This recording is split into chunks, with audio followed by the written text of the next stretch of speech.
देश की राजधानी दिल्ली के द्वारका में हिंदू नववर्ष को लेकर शोभा यात्रा का आयोजन किया गया। यह आयोजन हिंदू नववर्ष के प्रति लोगों को जागरूक करने के लिए किया गया, जिसमें अलग अलग रथों पर झांकियां निकाली गई। शोभा यात्रा का आरंभ सांसद प्रवेश वर्मा ने किया। इस मौके पर सेवा भारती के पश्चिमी दिल्ली अध्यक्ष धर्मदेव चौधरी, दुर्गा सप्तशती फाउंडेशन की संस्थापक और भारत तिब्बत समन्वय संघ की राष्ट्रीय महामंत्री संध्या सिंह, मनोज अग्रवाल, वरिष्ठ समाजसेवी रविकांत शर्मा, मनोज सिंह और ऑल द्वारका रेजिडेंट्स फाउंडेशन की महासचिव रोबिन शर्मा, बीटीएसएस के प्रांत अध्यक्ष रोमिला मलिक, बीटीएसएस के राष्ट्रीय महामंत्री युवा विभोग तेजस चतुर्वेदी, बीटीएसएस की उपाध्यक्ष साधना, बीटीएसएस उपाध्यक्ष अश्विना, बीटीएसएस की प्रांत महामंत्री रेखा झिंगम, बीटीएसएस के प्रांत महामंत्री राहुल मिश्रा समेत कई संस्थाओं के साथ हजारों की संख्या में लोग शोभा यात्रा में शामिल हुए।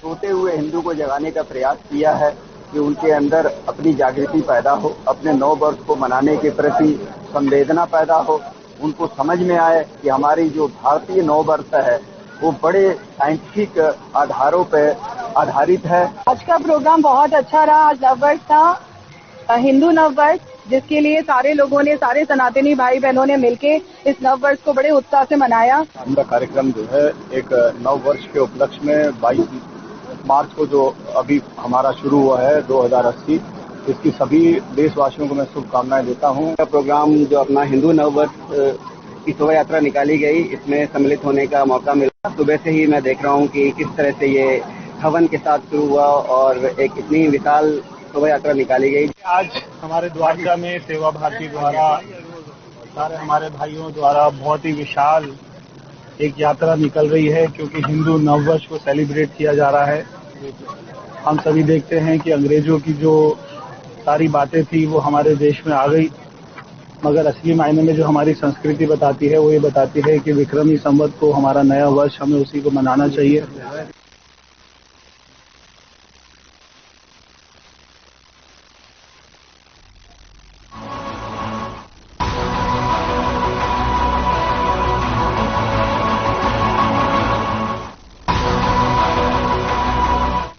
खबर चंडीगढ़ से है, जहां हरियाणा के उप मुख्यमंत्री दुष्यंत चौटाला ने अधिकारियों को निर्देश दिए कि सिविल एविएशन से संबंधित सभी प्रोजेक्ट्स को जल्द से जल्द पूरा किया जाए, ताकि राज्य को उड़ान के क्षेत्र में अंतर्राष्ट्रीय मानचित्र पर चमकाया जा सके। उप मुख्यमंत्री ने निर्धारित समय में सभी कार्यों को पूरा करने के निर्देश दिए और कहा कि ढिलाई कतई बर्दाश्त नहीं की जाएगी।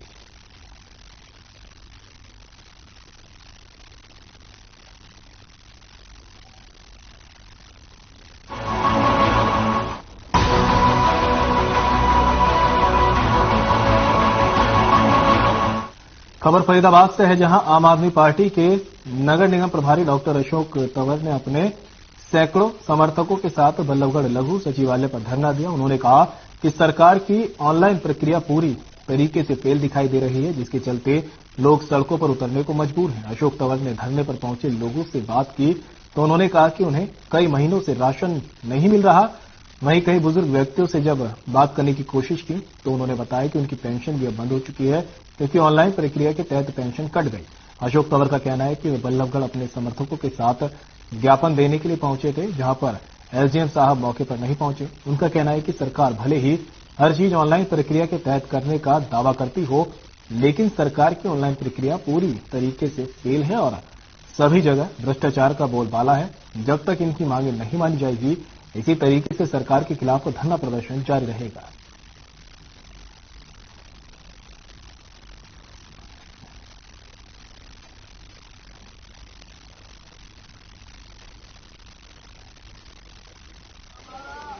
भैया राशन कार्ड के लिए आए, गरीब आदमी के राशन कार्ड दिए गए और इन्हें कोई छानबीन न करी, कोर्ट तक धक्का खा लिया, हमारे राशन कार्ड ना जुड़ रहे। क्या क्या दिक्कतें आ रही है, क्या क्या महंगाई बढ़ रही है? सब गैस पे महंगाई बढ़ गई भैया, बिजली पे महंगाई बढ़ गई, राशन पे महंगाई बढ़ गई, सब्जी तक पे महंगाई बढ़ गई। जब आमदनी ना है तो खाएगा क्या गरीब आदमी?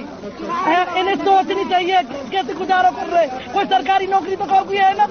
चाहे उनका राशन कार्ड में से नाम काट दिया हो, चाहे सिलेंडर महंगा कर दिया हो, चाहे रोड टूटी हुई हो, चाहे सीवर का ओवरफ्लो हो, उन सब की मांगों को लेकर हमारे जो नगर निगम इंचार्ज डॉक्टर अशोक तंवर जी की अध्यक्षता के अंदर यहाँ बल्लभगढ़ में सभी कार्यकर्ता और मुख्य रूप से देवराज चौधरी जी के यहाँ पर सभी ने मुख्य रूप से देवराज चौधरी जी और डॉक्टर अशोक तंवर जी की अध्यक्षता में और हम सभी कार्यकर्ताओं ने बल्लभगढ़ के अंदर ये एक विशाल धरना प्रदर्शन किया है। भ्रष्टाचार का बड़ा मुद्दा है, शहर में फैली गंदगी का बड़ा मुद्दा है और 90% राशन कार्ड काट दिए गए यहाँ पर।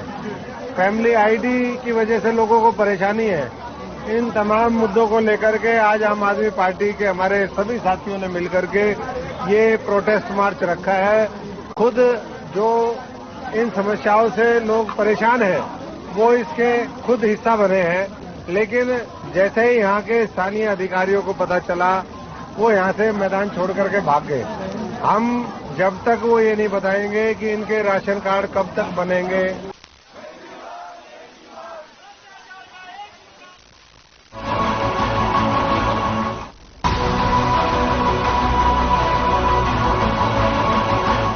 जर्जर व्यापार मंडल के व्यापारी इकट्ठा होकर लघु सचिवालय परिसर पहुंचे और उपायुक्त को अपनी मांगों का एक ज्ञापन सौंपा, लेकिन उपायुक्त महोदय नहीं मिले तो व्यापारियों को मायूस ही वापस लौटना पड़ा। पत्रकारों से बातचीत करते हुए व्यापारियों ने कहा कि पंडित श्रीराम शर्मा स्टेडियम को गैर कानूनी तरीके से तोड़ा गया है, जिसका लगातार विरोध किया जा रहा है, लेकिन कई महीने बीत जाने के बाद भी स्थानीय प्रशासन ने अब तक कोई भी कार्रवाई नहीं की है। व्यापारियों का कहना है कि यहाँ पर दशकों से रामलीला का आयोजन किया जाता रहा है और शहीदों के सम्मान में भी कार्यक्रम होते रहते हैं। इस तरह की कार्रवाई होने के बाद से सभी को ठेस पहुंची है। उन्होंने चेतावनी देते हुए कहा कि यदि उनकी बातें नहीं मानी जाएंगी तो अगली रणनीति के तहत बाजार बंद, धरना प्रदर्शन भी किया जाएगा।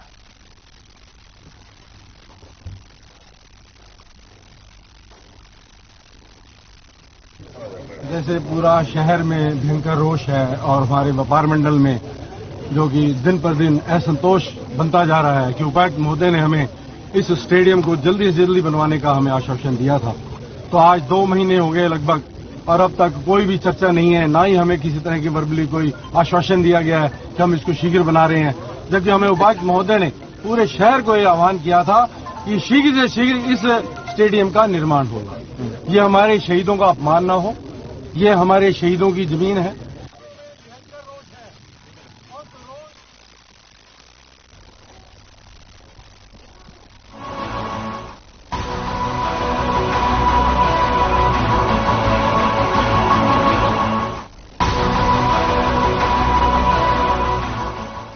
जर्जर अपराध शाखा पुलिस ने एक व्यक्ति को 8 किलो चरस के साथ गिरफ्तार करने में सफलता हासिल की, जिसे अदालत में पेश कर रिमांड पर लिया गया। पुलिस अधीक्षक वसीम अकरम ने बताया कि अपराध शाखा पुलिस को सूचना मिली थी कि एक व्यक्ति नशीला पदार्थ लेकर झज्जर जिले में सप्लाई करने के लिए आ रहा है, जिसके बाद पुलिस ने एक व्यक्ति को पकड़ने में सफलता हासिल की, जिसके कब्जे से करीब 8 किलो चरस बरामद की गई। उसने बताया कि चरस नेपाल से लाकर वे यहां बेचता था और पिछले 3 महीने के दौरान करीब 7 बार वे झज्जर जिले में सप्लाई कर चुका है। फिलहाल पुलिस मामले की गहनता से जांच कर रही है।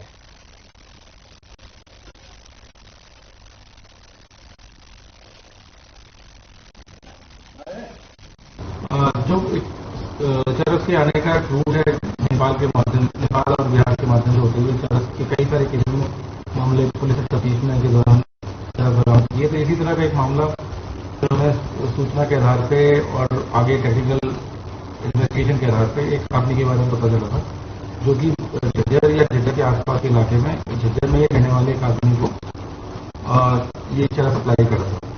तो उसका पुलिस ने सर्वेलेंस पे देख के उसकी तलाश की। तो उस तलाश के दौरान कल वो उसको पकड़ा गया कि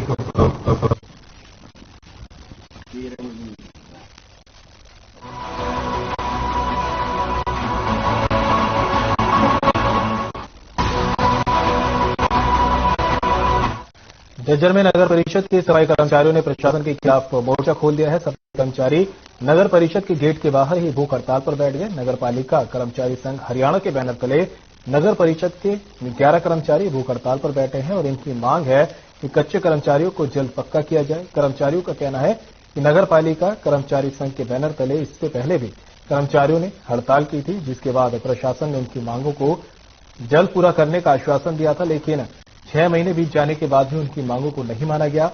सरकार की तरफ से कच्चे कर्मचारियों को पक्का करने का पत्र जारी किया जा चुका है, जो अधिकारियों तक भी पहुंच चुका है, लेकिन अभी तक इसे लागू नहीं किया गया।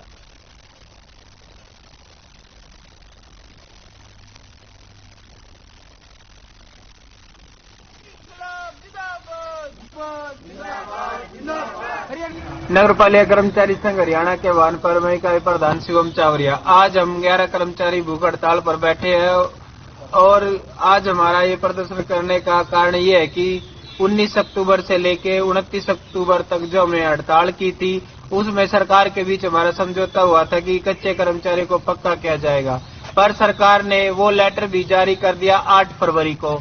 उसके बाद हमने सरकार को चिट्ठी फिर लिखी 10 तारीख को।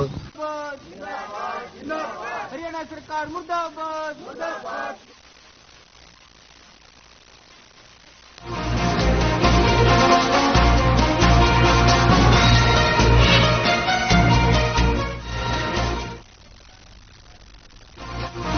सीएम मनोहर लाल ने चंडीगढ़ स्थित धन्वंतरी आयुर्वेदिक कॉलेज में आयुर्वेद पर्व का दीप जलाकर शुभारंभ किया। इस अवसर पर मुख्यमंत्री मनोहर लाल ने कहा कि आयुर्वेद हमारी प्राचीनतम चिकित्सा प्रणाली है। आयुर्वेद से असाध्य बीमारियों का इलाज संभव हुआ है। एलोपैथी चिकित्सा प्रणाली में जल्दी इलाज संभव है, लेकिन इसके अनेक साइड इफेक्ट हैं, जबकि आयुर्वेद से मरीज को बेहतर इलाज मिलता है। मुख्यमंत्री ने कहा कि शिक्षा और चिकित्सा पर सबका अधिकार है और इसी को ध्यान में रखकर प्रदेश सरकार ने शिक्षा के विस्तारीकरण और चिकित्सा सुविधा सभी को सहज उपलब्ध हो, इसके प्रयास किए हैं। उन्होंने कहा कि चिरायु हरियाणा योजना को लागू किया गया है ताकि हर नागरिक को चिकित्सा सुविधा मुहैया हो सके। इसी कड़ी में कुरुक्षेत्र में 100 एकड़ भूमि पर श्री कृष्ण आयुष विश्वविद्यालय बनाया जा रहा है।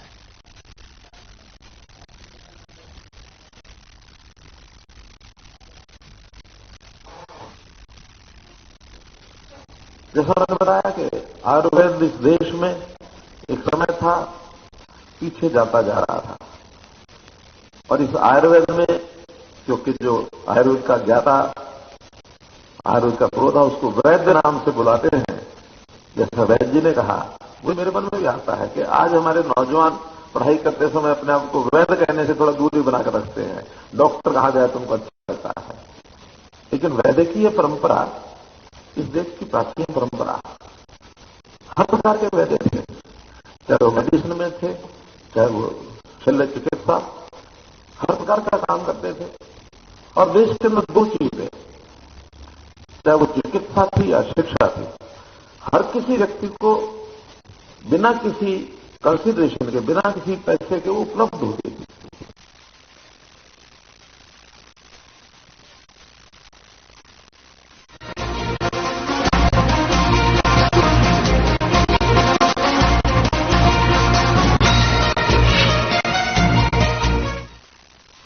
शिक्षा मंत्री कंवरपाल गुर्जर ने यमुनानगर बस स्टैंड पर इन बसों को विधिवत रूप से पूजा अर्चना कर हरी झंडी दिखाकर रवाना किया। इस दौरान शिक्षा मंत्री ने इस अवसर पर कहा कि इन बसों के आने से छात्रों के साथ साथ अन्य वर्गों को भी सुविधा मिलेगी। सिटी बस सर्विस को लेकर कहा कि इस संबंध में जो भी योजनाएं बनेगी उस पर अमल किया जाएगा। बता दें कि रोडवेज के महाप्रबंधक बालक राम ने बताया कि अभी 50 बसें आई हैं, इसके अलावा 10 और बसों की डिमांड की गई। उन्होंने कहा कि स्टाफ के लिए भी मुख्यालय को मांग भेजी गई है।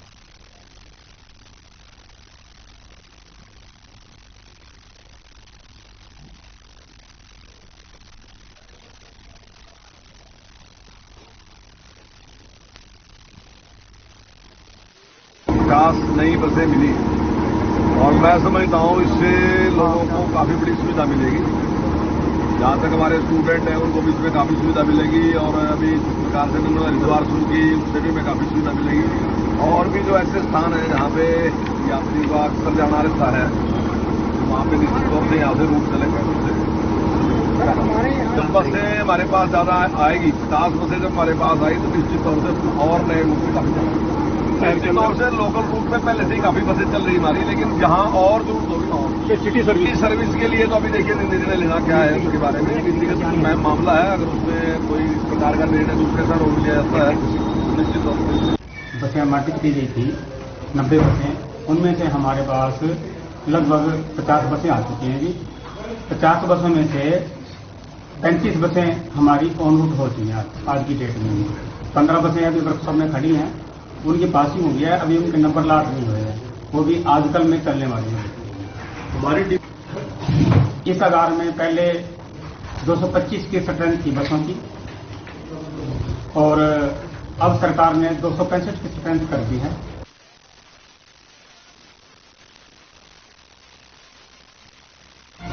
कांग्रेस के राज्यसभा सांसद दीपेंद्र हुड्डा यमुनानगर में होने जा रहे विपक्ष आपके समक्ष कार्यक्रम का न्योता देने के लिए अंबाला पहुंचे, जहां पूर्व विधायक जसबीर मलौर के निवास पर उन्होंने कार्यकर्ताओं के साथ बैठक की और कार्यकर्ताओं को ज्यादा से ज्यादा संख्या में विपक्ष आपके समक्ष कार्यक्रम में पहुंचने का आह्वान किया। साथ ही दिल्ली में हुए सत्याग्रह में जगदीश से टाइटलर के शामिल होने को लेकर दीपेंद्र हुड्डा ने बीजेपी पर भ्रष्टाचार के आरोप लगाते हुए जुबानी हमला बोला।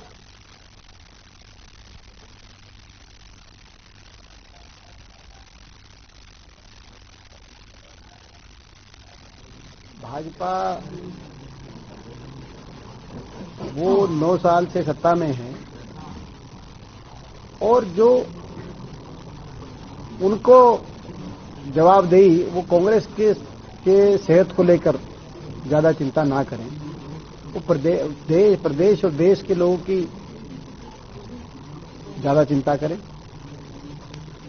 और जो जवाबदेही भाजपा की बनती है, तो मैंने अभी आपको कहा कि बीजेपी कह रही है वो आप हमारे तक पहुंचा रहे हैं, मैं आपका धन्यवाद करना चाहता हूं, मगर जो हम कह रहे हैं वो भी आप भाजपा के नेताओं तक पहुंचाएं। जो मैंने अभी कहा कि आपको कि क्या इस रूप में सरकारी तंत्र का दुरुपयोग होना चाहिए, आज प्रश्न देश पूछ रहा है।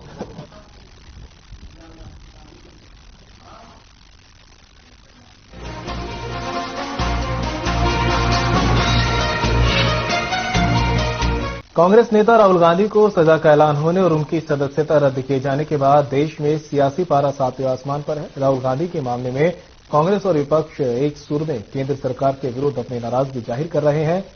इसी कड़ी में आम आदमी पार्टी के सांसद डॉक्टर सुशील गुप्ता ने बीजेपी पर सवाल खड़े करते हुए सत्येंद्र जैन और मनीष सिसोदिया की गिरफ्तारी को भी गलत करार दिया। सांसद सुशील गुप्ता ने कहा कि अगर विपक्षी दलों को कुचला जाएगा तो असंवैधानिक संस्थाओं का दुरुपयोग किया जाएगा। तो क्या देश की जनता नहीं समझती कि इस मामले में जरूरत से ज्यादा तीव्रता बरती गई है? सुशील गुप्ता ने आरोप लगाते हुए कहा कि जो विपक्षी दल बीजेपी के भ्रष्टाचारों को उजागर करते हैं, जो उनके खिलाफ आवाज उठा रहे हैं या जिन विपक्षी नेताओं की लोकप्रियता बढ़ रही है, उन्हें रोका जा रहा है।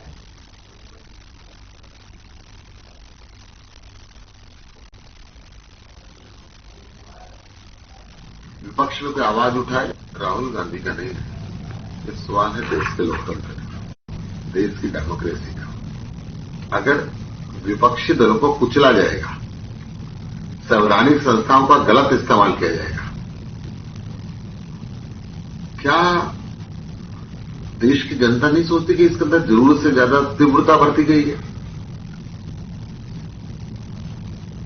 एक सवाल इस बात का है, विपक्षी दल के नेताओं को इसलिए अंदर कर दिया जाए कि वो अच्छे स्कूल बना रहे हैं, अच्छे हॉस्पिटल बना रहे हैं। 9.5 महीने से सत्येंद्र जैन को अंदर करके रखा हुआ है, अब मनीष सिसोदिया जी को अंदर रख दिया हुआ है। 1 रुपए का आरोप उनके पास नहीं लग पाया। अब राहुल गांधी की सदस्यता खत्म कर दी, 2 साल की सजा सुना दी गई। एक नेचुरल प्रोसेस के अंदर कोई बात हो, सिर्फ विपक्षी दल जो भारतीय जनता पार्टी के विपक्ष में कोई आवाज उठाए, जो अडानी के विरोध के अंदर बोले, राहुल गांधी का नहीं है।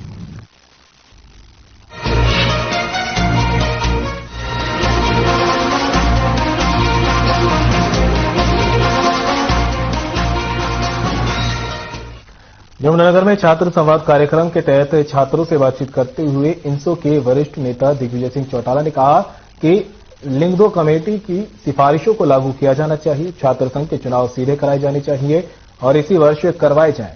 अन्यथा इस मुद्दे को लेकर इंसो संघर्ष का रास्ता अपनाएगी। वहीं मीडिया से बातचीत करते हुए दिग्विजय चौटाला ने कहा कि कांग्रेस फेस सेविंग पर लगी हुई है। जिस ऑर्डिनेंस को राहुल गांधी ने फाड़ा था, उसी के तहत उन्हें सजा हुई तो कांग्रेस के पेट में दर्द हो गया। उन्होंने कहा कि कांग्रेस का अब कुछ नहीं बचा है। जब ओम प्रकाश चौटाला और अजय चौटाला को 10 साल की सजा हुई थी, तब कागज लड्डू बांट रहे थे, खुशियां मना रहे थे। साथ ही कांग्रेस की पास कोई लीडर नहीं है, कांग्रेस का कोई भविष्य नहीं। जब देश की बात आती है तो मोदी से कौन लड़ेगा, और जब प्रदेश की बात आती है तो दुष्यंत चौटाला से कौन लड़ेगा, ये कांग्रेस के बस की बात नहीं।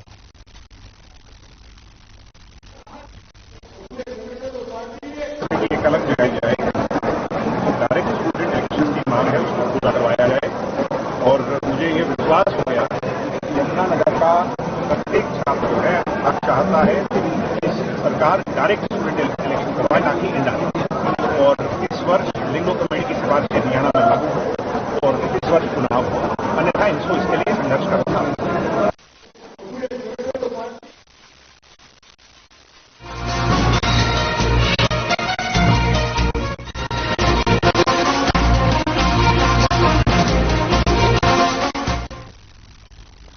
अंबाला शहर में एनडीसी का मुद्दा उफान पर है। अगर बात नगर निगम के कामों की जाए तो उसकी हाल भी बदहाल है।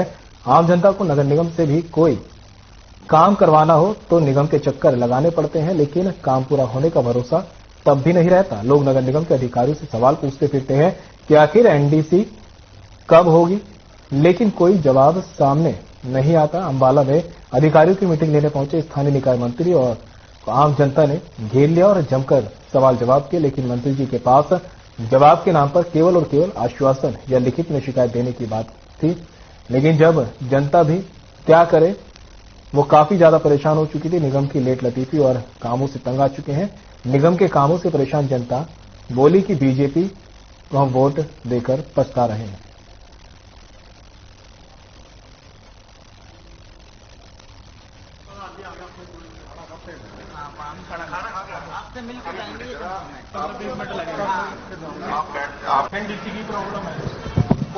मिलने के बाद मंत्री जी बाहर आए, हमें मिले, किंगफिशर के अंदर ही मिले हमें, तो उन्होंने आश्वासन दिया हमारी जो समस्या थी आम जन पब्लिक की, सारी पब्लिक की एक ही समस्या है, किसी की पर्सनल मैटर नहीं था।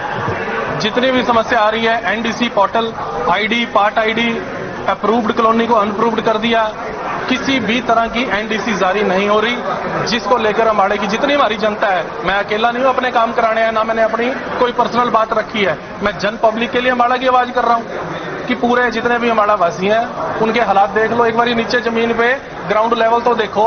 एजेंडा है कॉमन मिनिमम एजेंडा, और मैंने ये तय किया है कि पूरे हरियाणा के 22 के 22 जिलों में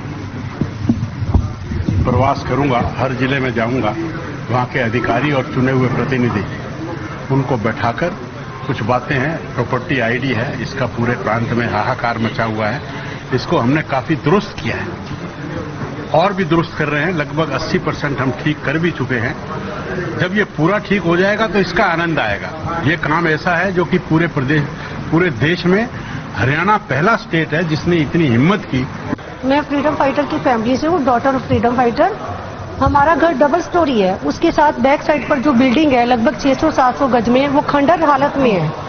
मैं नगर निगम को 9वें महीने से एप्लीकेशन दी हुई है, रिमाइंडर भी दिया है, लेकिन कोई वो एक्शन नहीं ले रहे। जब भी मैं जाती हूँ बोलते हैं अब कल आना, मेरे काम को कल करके टाला जा रहा है। और मैंने क्लियर एप्लीकेशन में लिखा है कि जान को खतरा है, किसी भी समय खंडर बिल्डिंग हमारे घर के ऊपर गिर सकती है। उसमें बड़े पेड़ हैं, विशालकाय पेड़ है, उनकी वजह से हमारी घर की नींव बिल्कुल खस्ता हालत में हो गई है। दीवारों पर भी आई हुए बरगद के पेड़ों की शाखाएं।